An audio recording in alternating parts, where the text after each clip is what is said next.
Hello friends, welcome to শুক্লার পাঁচমিশালি। আমার এই রান্নাঘরে আপনাদের সকলকে স্বাগত। বন্ধুরা, আজ আমি একটি শিমের রেসিপি শেয়ার করব।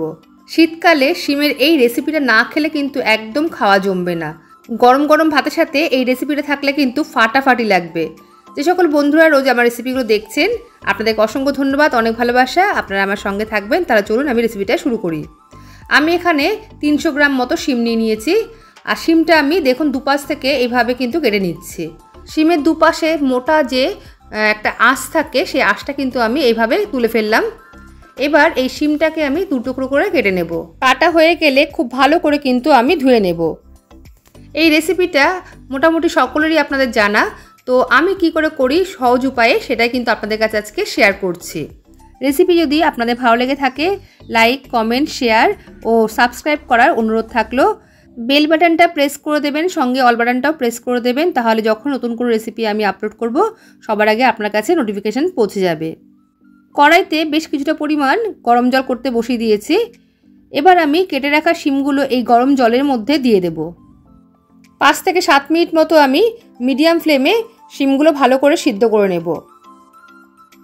দেখুন খুব ভালো করে কিন্তু আমার শিমগুলো সেদ্ধ হয়ে গেছে। এবার আমি গ্যাসটা বন্ধ করে দিয়ে শিমগুলোকে জল ঝরিয়ে তুলে নেব। ভালো করে কিন্তু জলটা ঝরিয়ে নিতে হবে। ভালো করে জল ঝরিয়ে নেওয়ার পর একদম কিন্তু ঠান্ডা করে নিতে হবে। সম্পূর্ণ শিমটা কিন্তু আমি এইভাবে জল ঝরিয়ে তুলে নিচ্ছি আর ভালো করে কিন্তু ঠান্ডা করে নিচ্ছি। ঠান্ডা হয়ে যাওয়ার পর এবার আমি একটা মিক্সিং জার নিয়ে নিয়েছি। এই মিক্সিং জারের মধ্যে প্রথমে আমি শিমগুলো দিয়ে দিচ্ছি। সেদ্ধ করা সব শিমগুলো দেওয়ার পর আমি এর মধ্যে দিয়ে দিলাম 7 কোয়া রসুন আর 4টে কাঁচা লঙ্কা। এখানে রসুনের কোয়াগুলো কিন্তু বেশ বড়, সেই জন্য কিন্তু আমি 7টা কোয়া ব্যবহার করলাম। আর দিয়ে দিলাম বেশ কিছুটা পরিমাণে ধনেপাতা। শিম বাটার সঙ্গে যদি এইভাবে ধনেপাতা দিয়ে বাটা হয় তাহলে কিন্তু খাওয়ার সময় দুর্দান্ত লাগে, সুন্দর একটা গন্ধ আসে। দেখুন আমার কিন্তু খুব ভালো করে একটা মিহি পেস্ট তৈরি হয়ে গেছে। এবার কড়াই বসিয়ে দিয়েছি আর কড়াইতে আমি 2 টেবিল চামচ মতো সর্ষের তেল দিয়ে দিয়েছি।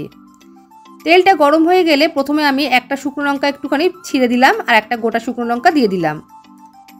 একটু নাড়াচাড়া করে আমি এর মধ্যে দিয়ে দিলাম 1/4 টিস্পুন মতো কালো জিরে ফোড়ন। কয়েক সেকেন্ড পর আমি এর মধ্যে থেকে একটা শুকনো লঙ্কা কিন্তু আমি তুলে নিচ্ছি। এই শুকনো লঙ্কাটা ভাজা হয়ে গেছে, এটা আমি তুলে রাখছি। এবার আমি এর মধ্যে দিয়ে দিলাম পেস্ট করে রাখা শিম। সম্পূর্ণ পেস্টটাই কিন্তু আমি এখানে দিয়ে দিচ্ছি।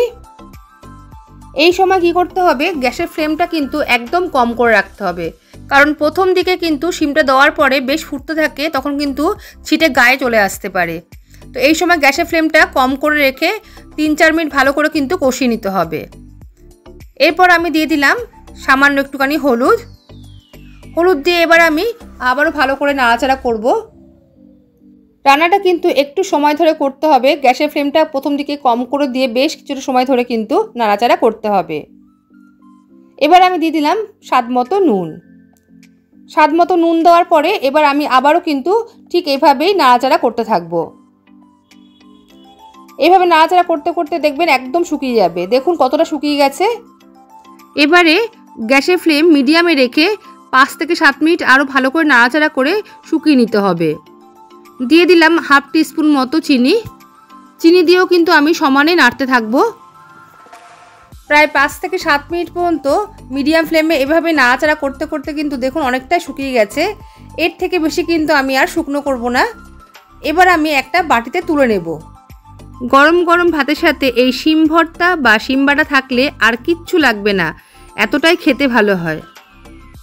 তাহলে বন্ধুরা তৈরি হয়ে গেছে শিম ভর্তা বা শিম বাটা। উপর থেকে দিয়ে দিলাম একটা ভাজা শুকনো লঙ্কা আর দিয়ে দিলাম 1 টিস্পুন মতো সর্ষের তেল। এইভাবে একবার হলেও আপনারা করে খেয়ে দেখবেন, দুর্দান্ত লাগবে। আর আজকের এই রেসিপিটা আপনাদের কেমন লাগলো অবশ্যই কিন্তু কমেন্ট করে জানাবেন। তাহলে বন্ধুরা আজ এই পর্যন্তই, আসবো আবার অন্য কোনো রেসিপি নিয়ে। সবাই ভালো থাকবেন, সুস্থ থাকবেন। সবাইকে আজকের মতো টাটা।